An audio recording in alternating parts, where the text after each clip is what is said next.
तो રાજકીય લેબોરેટરી મનાતી મહેસાણા લોકસભાની સીટ પર હજુ સુધી ભાજપ પોતાના ઉમેદવાર માટે શોધખોળ કરી રહી છે ત્યારે કોંગ્રેસ દ્વારા મોડી રાત્રે મહેસાણા લોકસભાના ઉમેદવાર તરીકે એજે પટેલની જાહેરાત કરવામાં આવી।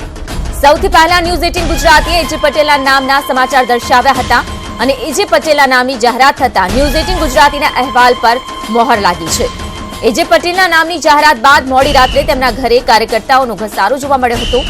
तो समर्थकों घर आग फटाकड़ा फोड़ी कार्यकर्ताओं पोतानी खुशी व्यक्त करी थी।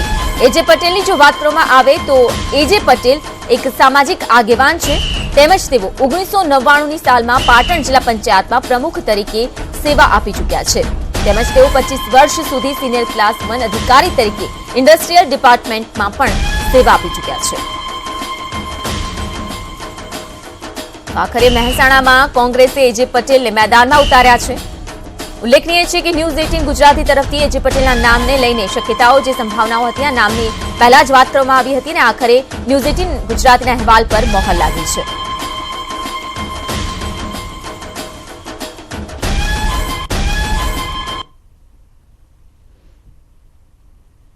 तो મહેસાણા બેઠક પર એજે પટેલ જેઓ કોંગ્રેસના ઉમેદવાર તરીકે હવે ચૂંટણી જંગમાં ઉતરવાના છે। મોડી રાત્રે તેમના નામની જાહેરાત કરવામાં આવી ત્યારે કાર્યકર્તાઓમાં ખુશીની લહેર જોવા મળી હતી। ફટાકડા ફોડીને ઉજવણી કરવામાં આવી હતી।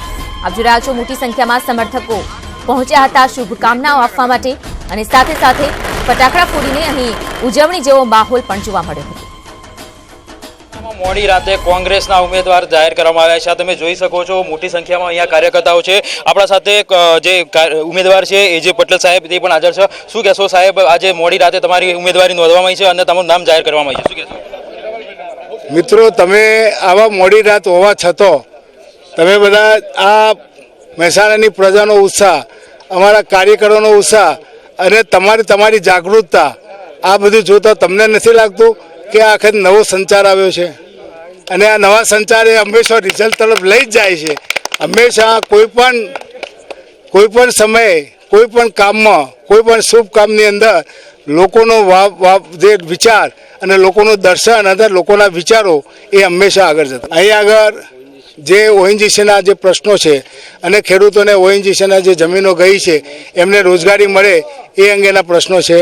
મારે તમને કહેવું પડે કે એક અધિકારી તરીકે હું તમને બહુ સ્પષ્ટ કરું, આ મહેસાણા ઓએનજીસી પ્રોજેક્ટની અંદર 1976માં મહેસાણા જિલ્લાની અંદર ગુજરાત રાજ્યના ઉદ્યોગ ખાતાના અધિકારી તરીકે મારી નિમણૂક થઈ અને એમાં ગુજરાત રાજ્યે એક રાજ્યના અધિકારીના રિપ્રેઝેન્ટેટિવ તરીકે ઓએનજીસીના પ્રોજેક્ટમાં મને રિક્રુટમેન્ટ બોર્ડમાં મારી નિમણૂક કરી।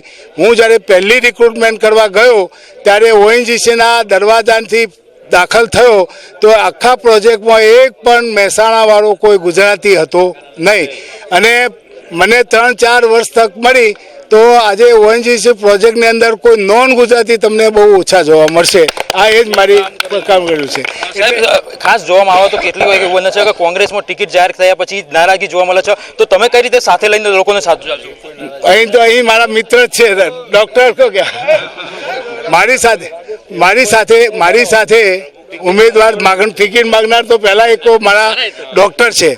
એ ટીવીમાં તમે લોકોએ ઘણી વખતે એજે પટેલ અને ડૉક્ટર રાજેશ પટેલ નામ લખ્યું છે, એ અત્યારે કેટલા ખુશાલ છે એટલે નારાજગીનો સવાલ જ નથી। પહેલી વાત, અહીં આગળ અમારી નગરપાલિકા કોંગ્રેસની છે, એના પ્રથમ નાગરિક પ્રમુખ ઘનશ્યામભાઈ મારી સાથે છે, મહેસાણા શહેરના પ્રમુખ ભૌતિકભાઈ મારી સાથે છે, તાલુકા પ્રમુખ અને એ બધા અત્યાર સુધી આ ટીમ બધી આજે મોડું છે એટલે બધા ગયા છે, બધા જ કાર્યકરો સાથે છે। અહીં તો કોઈ પહેલી તમને વાત કરું, મેં કાલે પણ ક્યાંક મેં ઇન્ટરવ્યૂ આપ્યું ત્યારે કહ્યું કે સમગ્ર દેશમાં અથવા તો મોટાભાગે સમગ્ર રાજ્યમાં જ્યાં ટિકિટની ફાળવણી થાય છે તો બીજા દાડા કેટલાય રાજીનામા આવે છે, કેટલાય રિસાય છે। ભાજપમાં પ્રભાસિંહ ચૌહાણ રિસાઈને નાસી જાય છે, ભાજપવાળાને એમને પકડીને લાવવા પડે છે પંચમહાલવાળાને।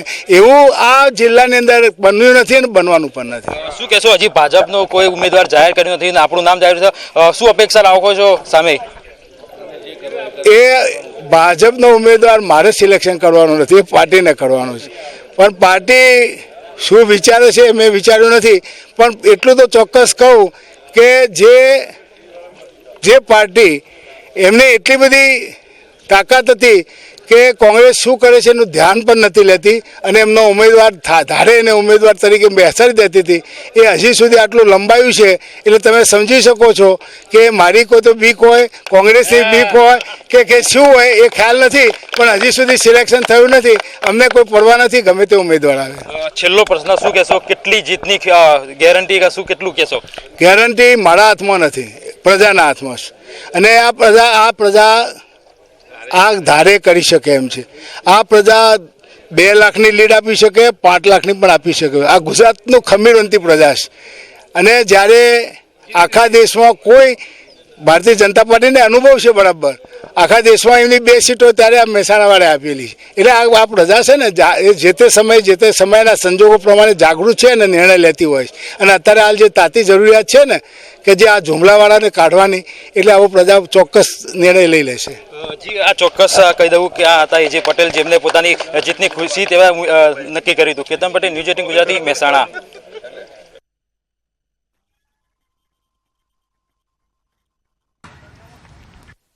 કારણ કે તેમના નામની જાહેરાત આજે મોડી સાંજ સુધી થઈ શકે છે. દિલ્હીમાં મળેલી ગુજરાત કોંગ્રેસ સ્ક્રીનિંગ કમિટીની બેઠકમાં ઉમેદવારો અંગે વિસ્તૃત ચર્ચા થઈ અને ગુજરાતમાંથી કોંગ્રેસના સિનિયર નેતાઓને લડાવવાની કાર્યકરોની જે માંગણી છે તે અંગે પણ વિચારણા થઈ.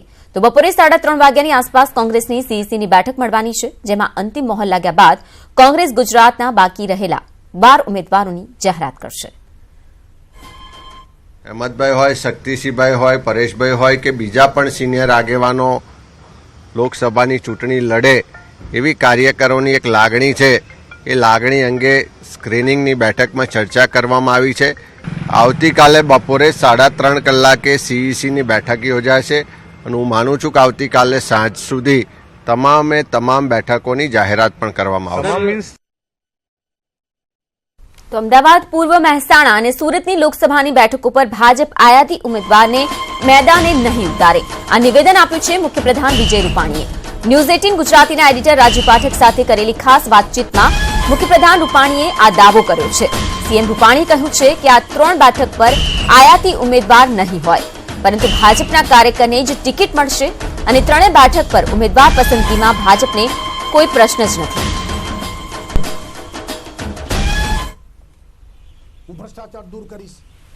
એક પ્રશ્ન ખાલી, એ બધાને એવું લાગે છે કે બીજેપીની જે ગઢ કહેવાય જે સીટો, ત્યાં સૌથી છેલ્લે ઉમેદવારો જાહેર થયા મહેસાણા હોય, આખા દેશમાં સીટોથી ત્યારે અમે જો એનું કારણ કહું, અમદાવાદ પૂર્વ અને સુરત એનું કારણ છે કે ત્યાં આગળ કાર્યકર્તાઓએ જે રાય આપી છે, કાર્યકર્તાએ એમ જ કીધું છે કે જેને આપશો એને જીતાડશું, મોટા માર્જિનથી જીતાડશું. નરેન્દ્રભાઈ, અમિતભાઈ જે નક્કી કરે એમને મંજૂર છે, એટલા માટે એ સીટ છેલ્લે રાખી છે. ક્લિયર સીટ છે. બાકીની જે ચર્ચાઓ હતી એ બધામાં અમે ઝડપથી નિર્ણય કરી લીધા છે અને બધા લોકો કામે લાગી ગયા છે. તો આવી જ મહત્વની બાબતો જાણવા માટે જુઓ મુખ્યપ્રધાન વિજય રૂપાણીનો આખો ઇન્ટરવ્યુ આજે બપોરે 1:30 કલાકે અને સાંજે 7:30 કલાકે.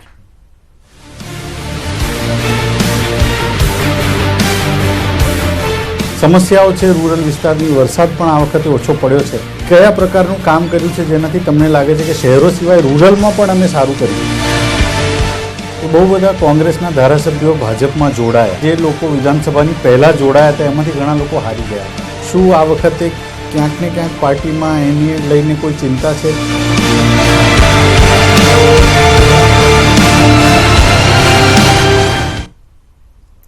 ઊંઝા વિધાનસભાની પેટા ચૂંટણી તો જાહેર થઈ ગઈ છે, પરંતુ ભાજપ કે કોંગ્રેસ એમ બંનેમાંથી કોઈ પક્ષ ઉમેદવાર નક્કી નથી કરી શક્યા. તો છેલ્લા ઘણા દિવસથી આ બેઠક માટેનું કોકડું ગુંચવાયેલું છે, પરંતુ જો જાણકાર સૂત્રોનું માનીએ તો ભાજપ તરફથી આશાબેન પટેલ ઉમેદવાર તરીકે ફાઇનલ છે. સૂત્રો દ્વારા જાણવા મળ્યું છે કે ભાજપ ઊંઝાથી આશાબેન પટેલને મેદાનમાં ઉતારશે.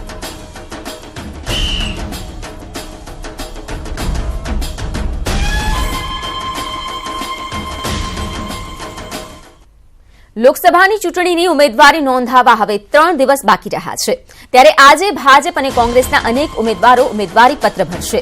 રાજકોટ બેઠક પરના ભાજપના ઉમેદવાર મોહનભાઈ કુંડારિયા રૂપાણીની ઉપસ્થિતિમાં ઉમેદવારી પત્ર ભરશે, તો જામનગર બેઠક પરથી ભાજપના ઉમેદવાર પૂનમ માડમ પણ ઉમેદવારી નોંધાવશે. આ તરફ જામનગર ગ્રામ્ય બેઠકના ઉમેદવાર રાઘવજી પટેલ પણ આજે જ ફોર્મ ભરશે. તો વલસાડ લોકસભા બેઠકના ઉમેદવાર ડોક્ટર કેસી પટેલ અને ભરૂચ બેઠકના ભાજપના ઉમેદવાર મનસુખ વસાવા કાર્યકરો અને પ્રદેશના નેતાઓની ઉપસ્થિતિમાં ઉમેદવારી નોંધાવશે. જ્યારે કે બારડોલી બેઠક પરથી પ્રભુ વસાવા અને અમરેલી બેઠક પરથી ભાજપના જ ઉમેદવાર નારણ કાછડિયા ઉમેદવારી પત્ર ભરીને વિધિવત રીતે ઉમેદવાર તરીકે ચૂંટણી રણમાં ઝંપલાવશે. તો આ તરફ પોરબંદર લોકસભા બેઠકના ભાજપના ઉમેદવાર રમેશભાઈ ધડુક ફોર્મ ભરશે. ભરૂચ સાંસદ અને ભાજપના ઉમેદવાર મનસુખભાઈ વસાવા પણ આજે પોતાનું ઉમેદવારી પત્ર ભરશે. તો કોંગ્રેસના કેટલાક ઉમેદવારો પણ આજે પોતાની ઉમેદવારી નોંધાવશે. જેમાં બારડોલી બેઠકના કોંગ્રેસના ઉમેદવાર ડોક્ટર તુષાર ચૌધરી, તો જૂનાગઢ બેઠક પરથી પૂંજા વંશ ઉમેદવારી પત્ર ભરશે. આ તરફ દાદરા નગર હવેલી બેઠક પરથી અપક્ષ ઉમેદવાર મોહન ડેલકર પણ ફોર્મ ભરી વિધિવત રીતે ચૂંટણી જંગમાં ઝંપલાવશે.